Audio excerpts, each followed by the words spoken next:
So hello guys, कैसे हो तुम। स्वागत सभी का एक और वीडियो में। इस वीडियो में हम बात करने वाले हैं स्यूडो फर्स्ट ऑर्डर रिएक्शन के बारे में।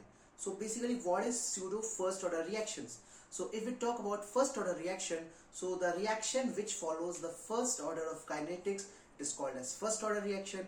But in case of pseudo first order reaction, actually जो order होता है हमारे reaction का, it can be 2, it can be 3, but it behaves, वो ऐसा behave करता है कि like वो एक first order reaction है, and pseudo means false, मतलब झूठा, मतलब उसका जो ओरिजिनल और वी कैन से एक्चुअल जो उसका ऑर्डर है रिएक्शन का, it can be 2, it can be 3, but in reality it behaves like it's a first order reaction.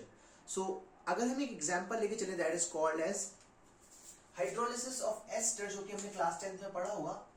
hydrolysis of ester, so reaction लिखता हूं मैं, CH3 COO C2H5 plus H2O gives CH3COOH and C2H5OH.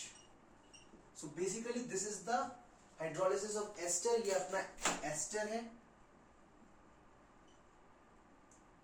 ठीक है, और ये अपना water है, और ये एसिटिक एसिड मतलब हमारा जो इथेनोइक एसिड है, और ये अपना अल्कोहल मतलब इथेनॉल है, ठीक है। सो अगर मैं इसके ऑर्डर की बात करूं तो ऑर्डर कैसे लिखेंगे, देखो, मतलब रेट लिखेंगे तो R of reaction is equal to K times concentration of this, मतलब अपना ester, and concentration of H2O। तो अगर मैं यहां पर पावर्स को डिनोट नहीं कर रहा हूं तो बाय डिफॉल्ट हम क्या कंसीडर करेंगे कि लाइक 1 and 1 है, क्योंकि फर्स्ट ऑर्डर रिएक्शन अगर हम बनाना चाहते हैं तो। बट यहां पर तो जो हमारा ऑर्डर होता है वो क्या होता है, कॉन्सेंट्रेशंस की पावर का सम होता है, तो that is 1 + 1 2।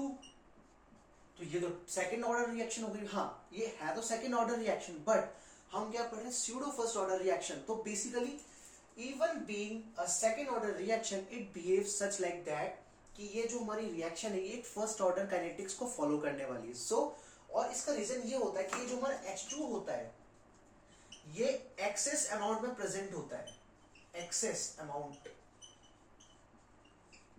Present in excess amount. ये जो हमारा वाटर होता है ये हमारा एक्सेस अमाउंट पे प्रेजेंट होता है। तो for example during a period of time the concentration of the water doesn't change, मतलब फॉर एग्जांपल इनिशियली हमने इसका 1 लीटर इसकी 1 मोलर इसकी कंसेंट्रेशन ले ली, ठीक है।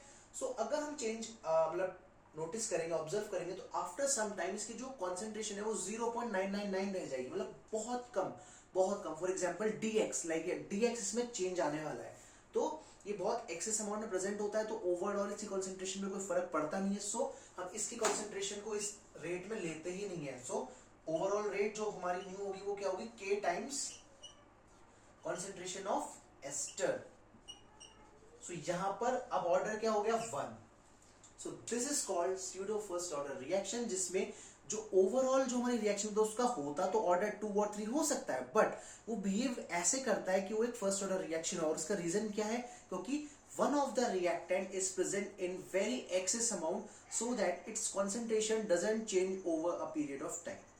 थैंक्स फॉर वॉचिंग, सब्सक्राइब कर लो ऐसी वीडियोस के लिए।